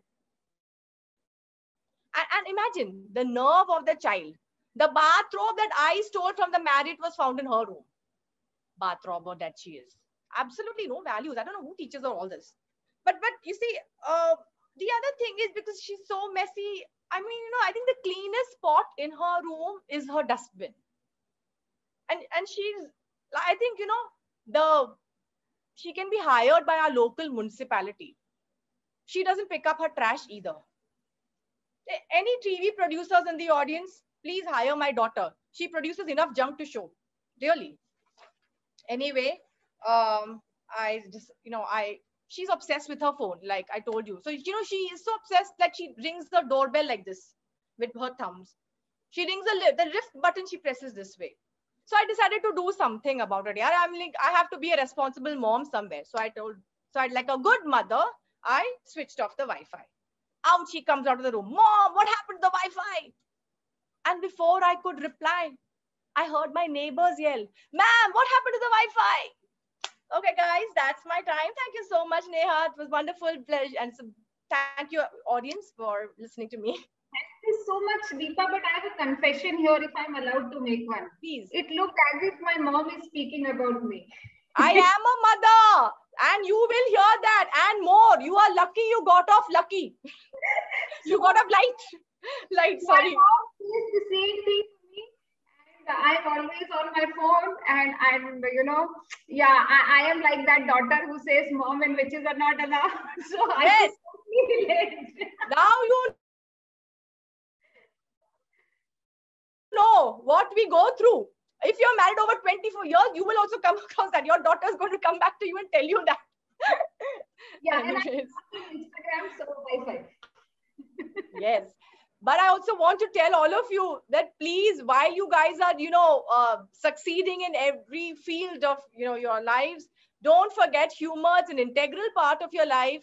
And, it keeps you sane. Honestly, humor is, that part of, and I think everybody has a sense of humor. You just have to, it's a icebreaker, I would say, it's a situation, any tense situation, you can diffuse it. You don't have to count to 10. You just say a joke and yaar, sab theek ho jata hai. You can't get angry if you laugh, if somebody, makes you laugh at herself. So please, guys, go for humor too. Thank you so much, Deepa. So beautiful. Thank you so much. With that beautiful laughter and smile, I would want to call Yi Min Ko, the Chief Partnership Officer from Asia Market, Asia, Hong Kong. Yi Min, can you hear me? Yes, can you hear me? Yes. A very warm welcome to you. And I also take care of partnerships in my organization. So it's such a lovely, pleasure to host you here, and a very warm welcome over to you. Thank you very much. Yes, it's interesting because I've just started in my new role last month. And what I like about this is my role is actually my job title. So it's what you make out of it. And I'm sure all the ladies, all the women who are listening will completely identify with the job is what you make of it. So I'm having fun. But today I think that in my slot, I would like to share 3 experiences. The first is about, because I come from insurance, the first is about a women's product that I designed last year. Actually, I had a lot of fun designing the product because I discovered that many insurance products, and if you're in insurance, you will know, have many exclusions. Many things are not covered. And I thought, wouldn't it be nice if we have a product that covers all the exclusions. And so that's how it started. And by the time I finished, we had a women's product. But I also believe that traditionally, insurance are probably designed by men, for men, because women have special needs, and we want to look beautiful. We have, of course, maternity needs, and so on. So that was a great opportunity that XR allowed me to do that. And then we work with our partner hospitals and doctors to create the product. So that I would say that if you're insurance, think about what your women client needs and then meet those needs. I think that is the first. Second, I've been listening to many of our speakers talk about their own personal experiences, especially juggling work and life and family. I also want to give my contribution. I believe that for a working woman, the most important factor that will enable us to balance work and life and family is flexibility. So for employers out there, if there's opportunity where you can be flexible, and I'm glad I heard you say, Nia, that COVID pandemic has forced you to stay at home and not travel around the world. Well, actually, it has implemented at a stroke flexible working for many people. While previously everyone was clocking in and out and counting the hours. And in the last year, it was really about what results you can produce. So, and we all can see that globally, all the big firms are now moving to flexible working and more working at home and a mixture. And this is very good. It will, and actually, I think, level up for women who often have to have the burden of looking after the family and children at the same time as balancing work. So this is a big plus also of the pandemic. And then the third thing that I wanted to say was also thank you very much for inviting me to speak. It is an opportunity of women sharing their experiences. And what we have heard is actually connecting across culture, across industry. And actually we don't do enough. I still, I was listening earlier on about, I think, was it Barbara from the UK who talked about how in insurance she was the only one, and then she made the connection. And I do believe that today we have made more connections, and this is an opportunity of the sisterhood coming together.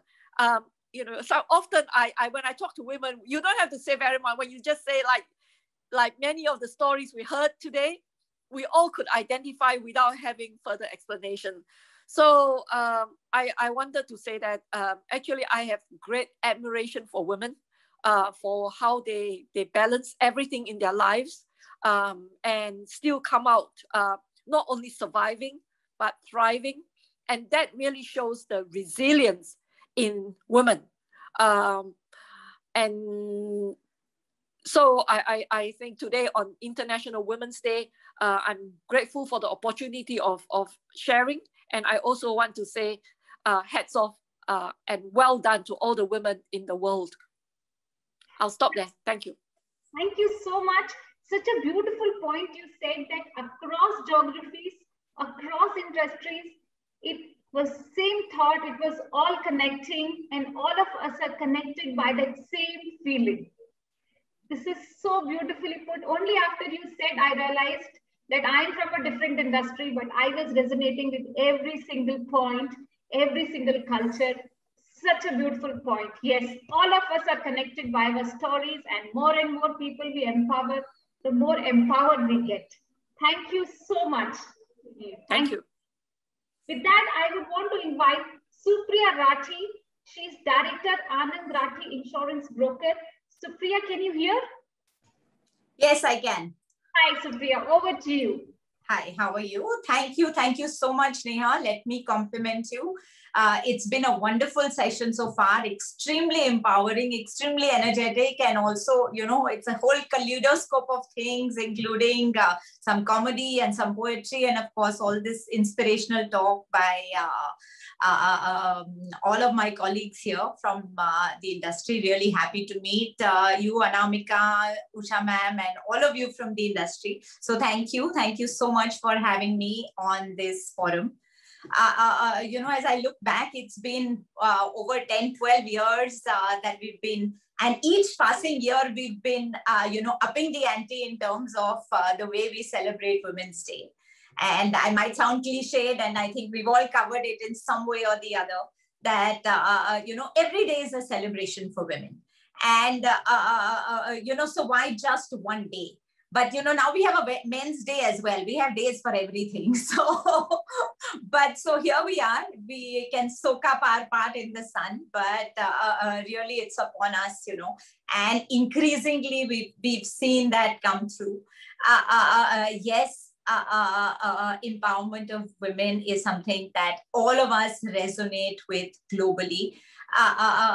Last year in particular has been a challenging one on all fronts, particularly for women, as we see. You know, COVID brought with it a lot of challenges, but yes, a lot of opportunities as well. And when, you know, we look back on in our industry per se, and actually all of business, you know, who would have thought that, you know, webinars like this one would become so omnipresent in our daily lives? It was because COVID came through that the learning curve just, you know, went up in terms of how we use technology. And with that, it has, you know, given us so much flexibility. And, you know, like you've pointed out, and so many of us have pointed out, that it has empowered and allowed women to do so many more roles that were erstwhile not possible. And, you know, we can, it's given us flexibility. So like, you know, someone said before me that you can take your kid to soccer or swimming class and then come back and resume work for the day. And that's great.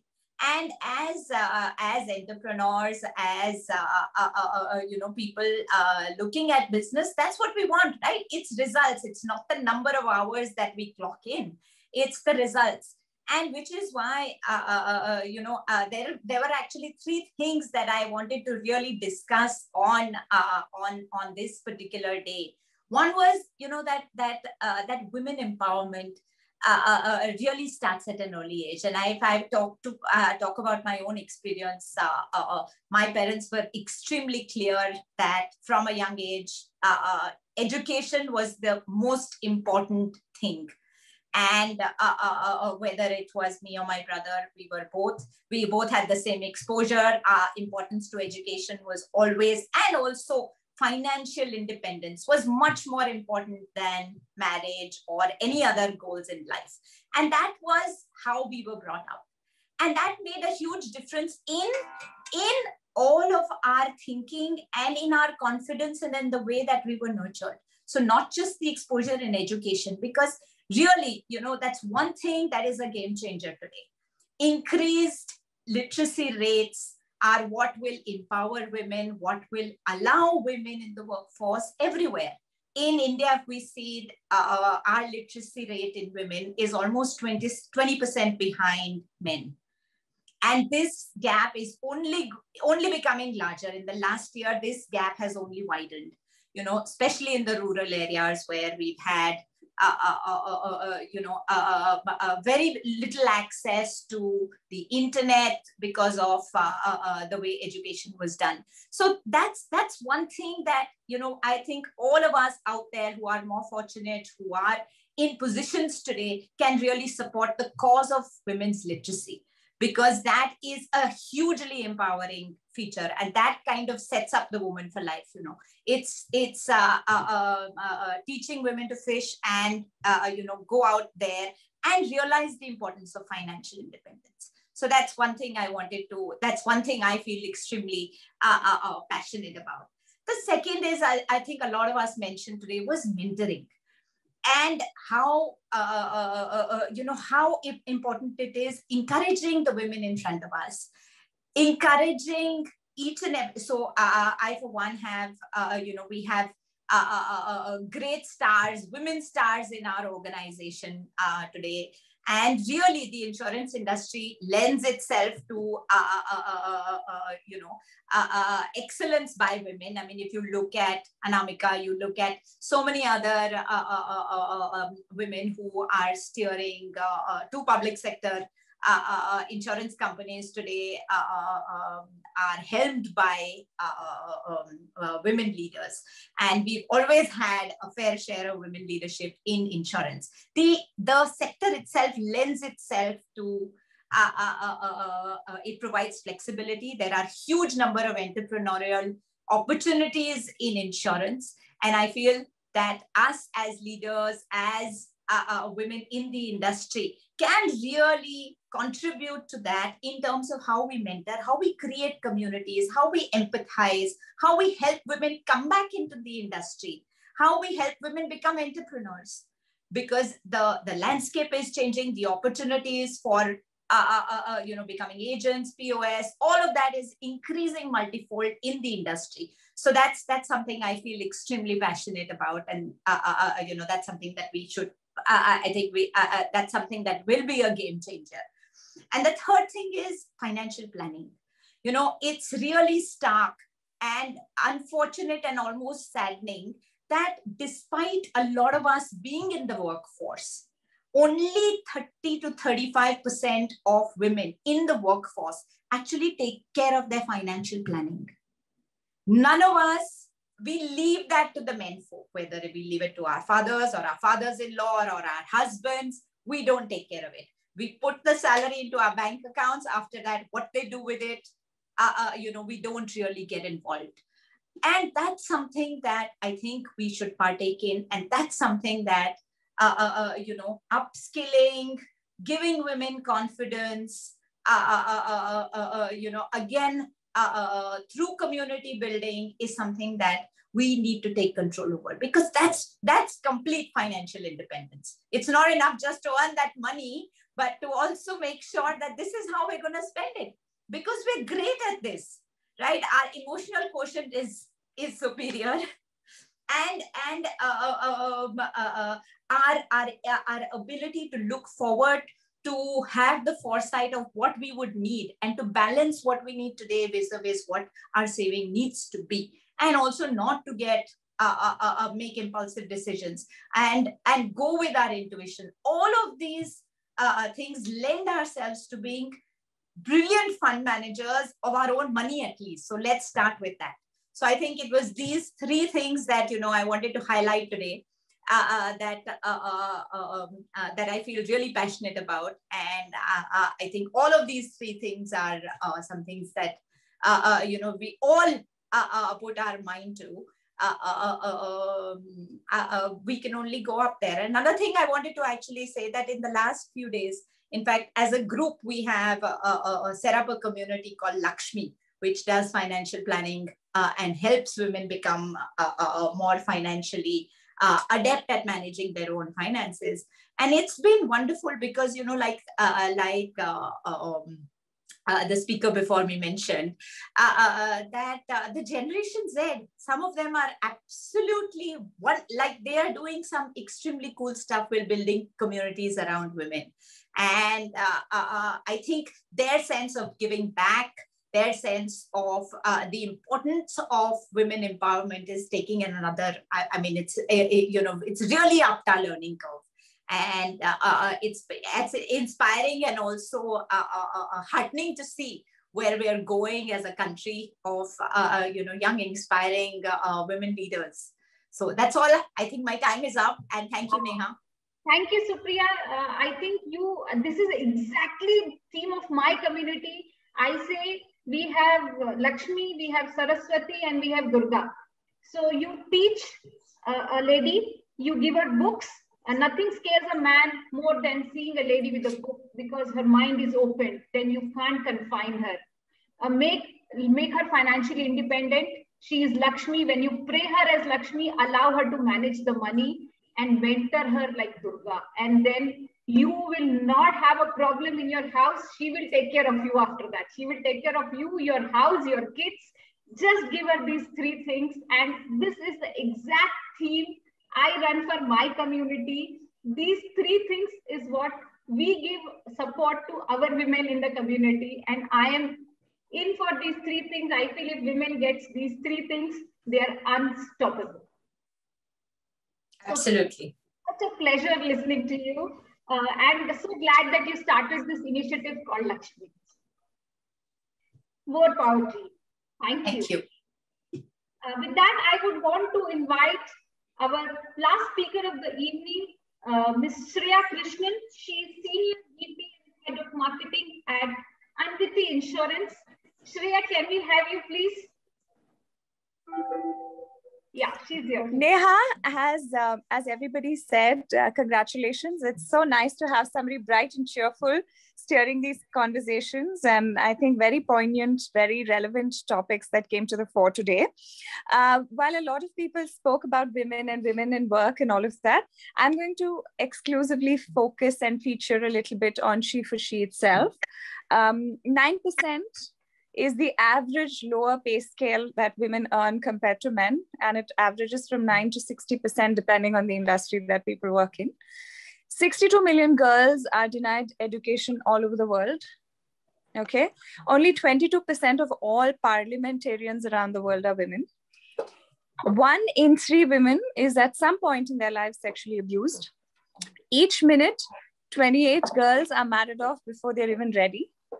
71% of all trafficking worldwide are women and girls. There are more CEOs named John than there are women CEOs in the world. There are 60% of the population that are undernourished that are women and children. Now, the reason I'm saying this is that there are enough, one second.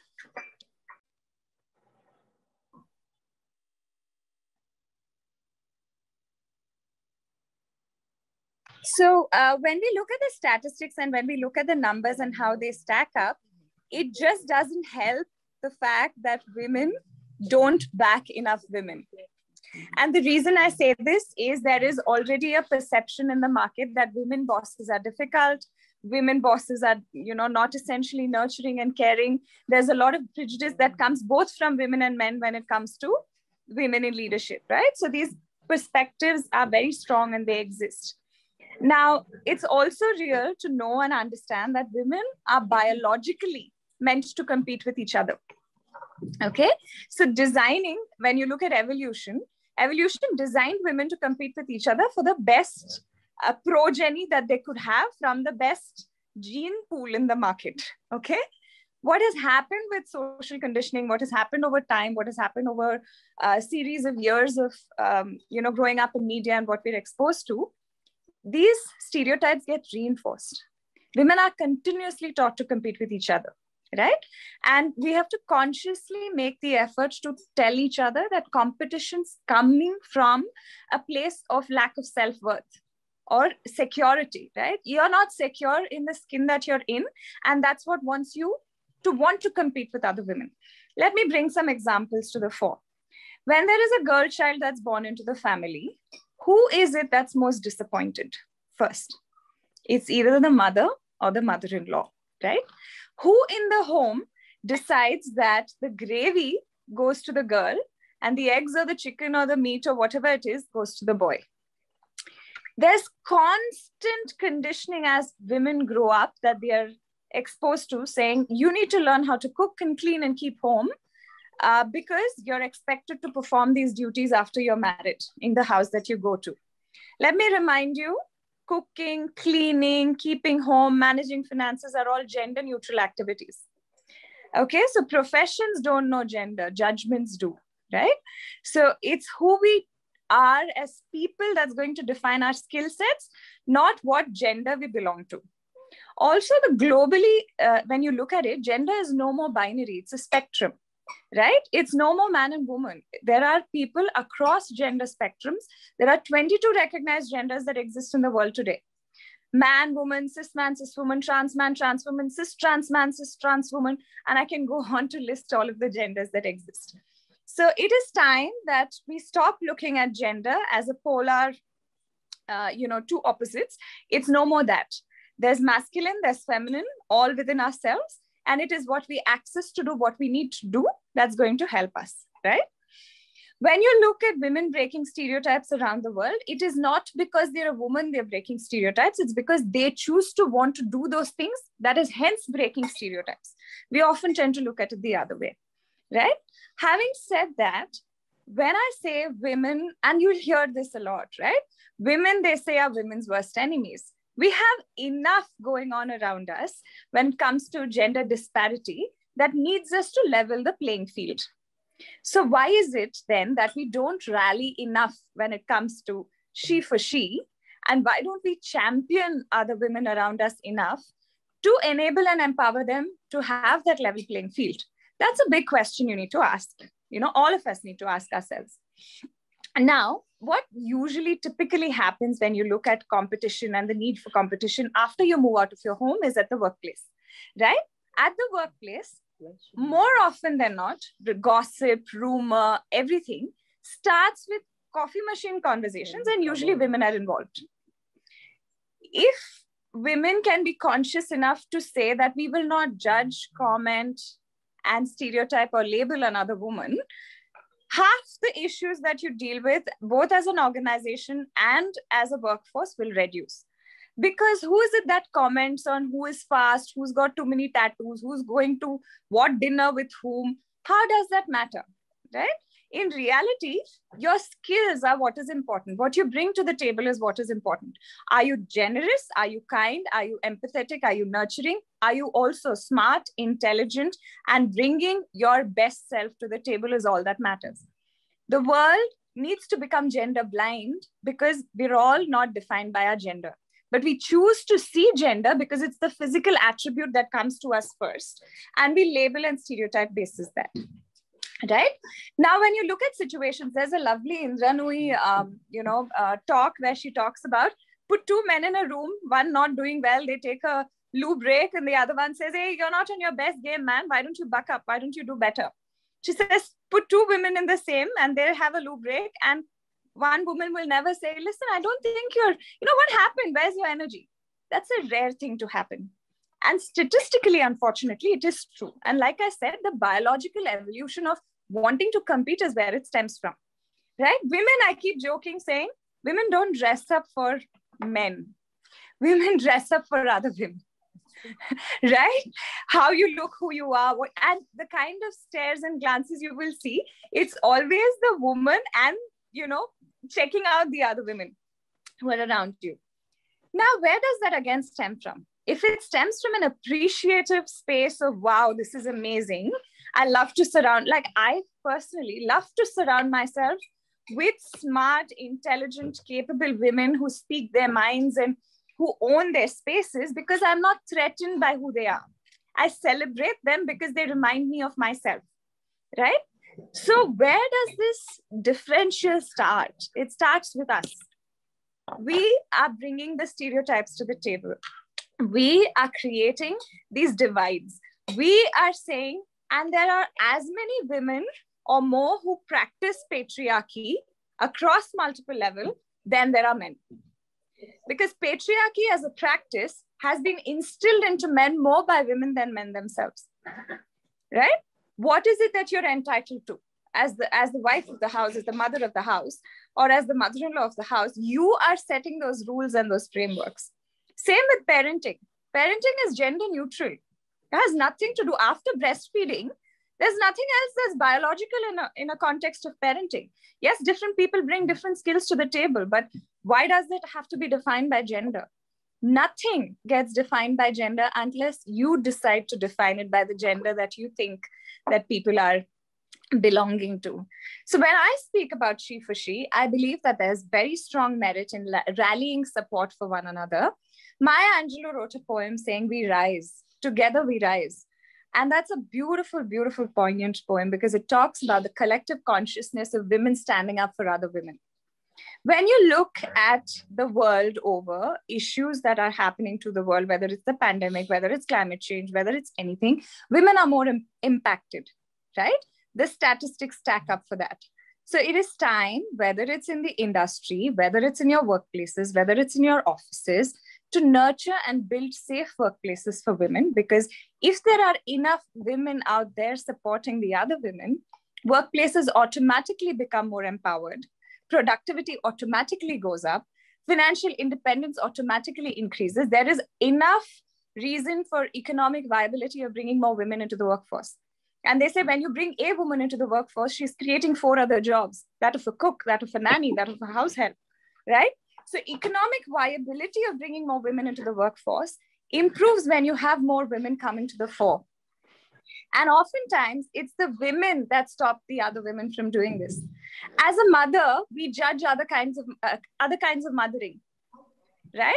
And you spoke about it. You said your mother guilt trips you. She for she starts there. Don't let anybody guilt trip you. Instead, turn the narrative around and say, put yourself in my place and think of what you would have done for me, right? If we want to achieve something, it's our personal prerogative to go after it to the best of our abilities and to actually chase that down.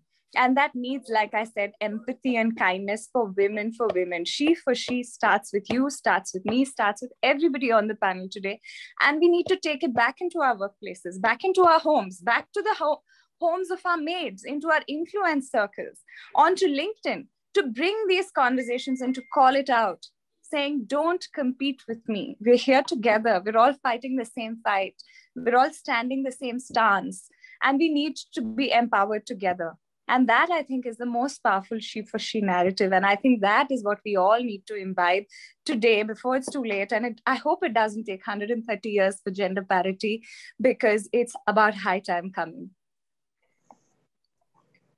Shreya, thank you so much. It was so beautiful. And 2 things that I really wish to highlight here is, when women dress in a certain way, the conversations are by women. I totally agree to it. And it has impacted me so much that I started to wear a blazer, because I work in sales and I'm out there in the field all the time. And I come back and I complain. And as you said, I had a lady boss, and she always said, your neckline is a problem. Your dress length is a problem. This is a problem. And nobody else would get questioned but for me. So I got so pissed that now blazer is a permanent, dress that I wear. And in so many meetings, I have taken out the jacket and I've covered myself. Now I just wear a jacket and I go. And don't let anybody do that to you, Neha. Nobody has an opinion other than yourself. There's enough research to show that even necklines and sleeve lines or hemlines are again built to smother women into submission. And don't let anybody say that not another woman.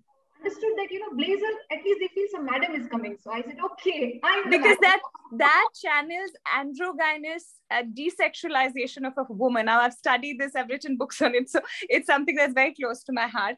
The idea of androgynous dressing, you don't bring your femininity to the table, right? You don't need to be desexualized to belong to a boardroom. Your femininity is a strength and it's a power if you want to channel it that way. Don't ever let that be an impediment. That is what I'm saying. I'm taking back this from the session, and I really love the dress that you're wearing. And I wish, one day I'm able to wear it to a boardroom. And then I will truly think that, I have overcome my bias if I dress like this and go.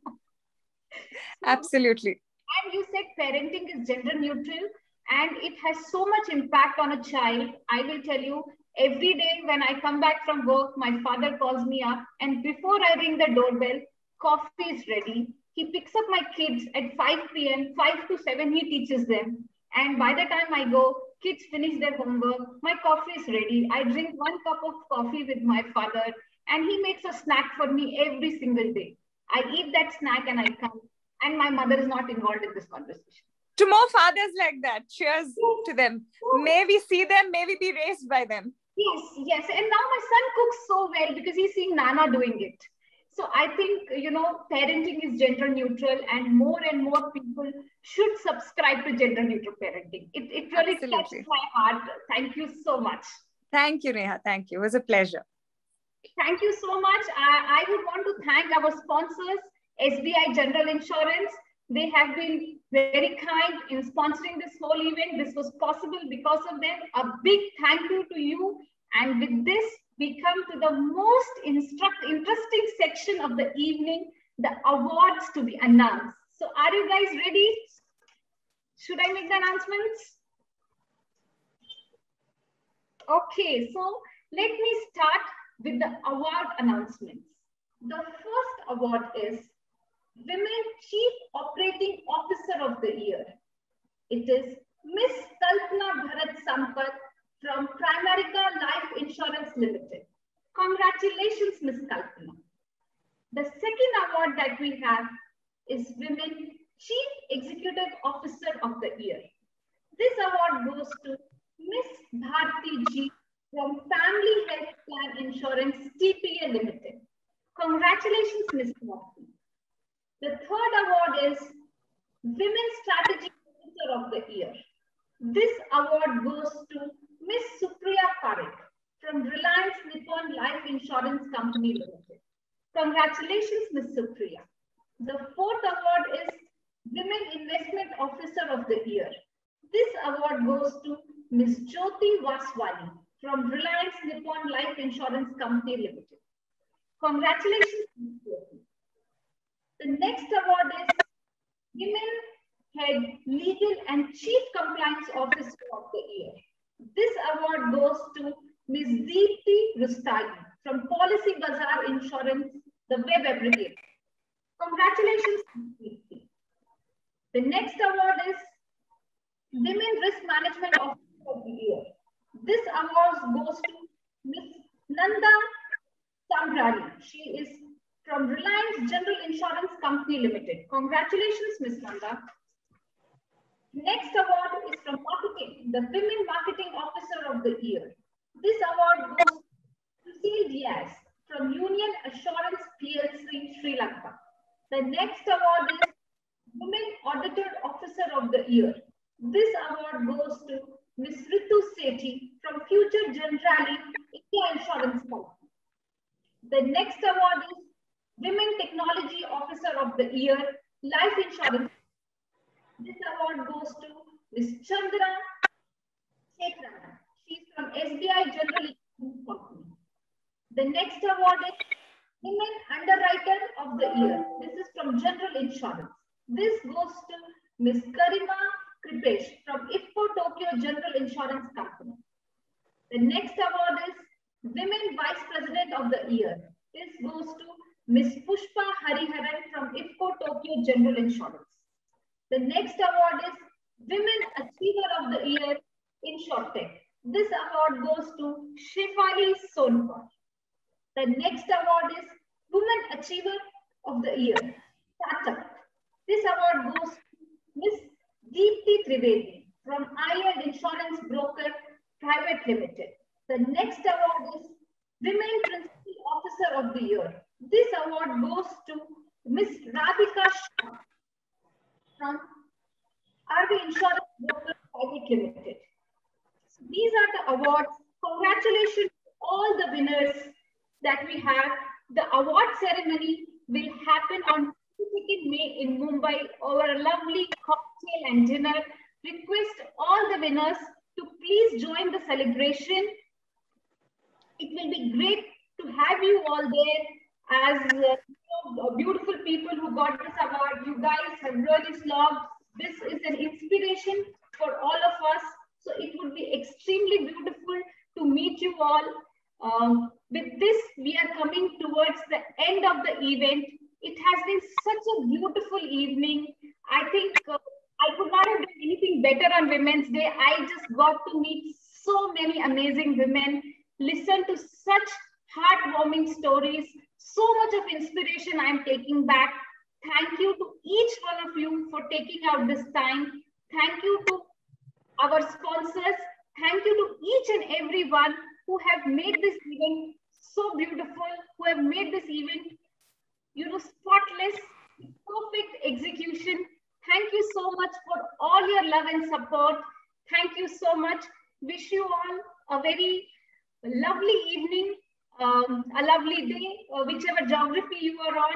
Thank you so much for making this Women's Day so special. Wish you all a very happy Women's Day once again. Thank you so much.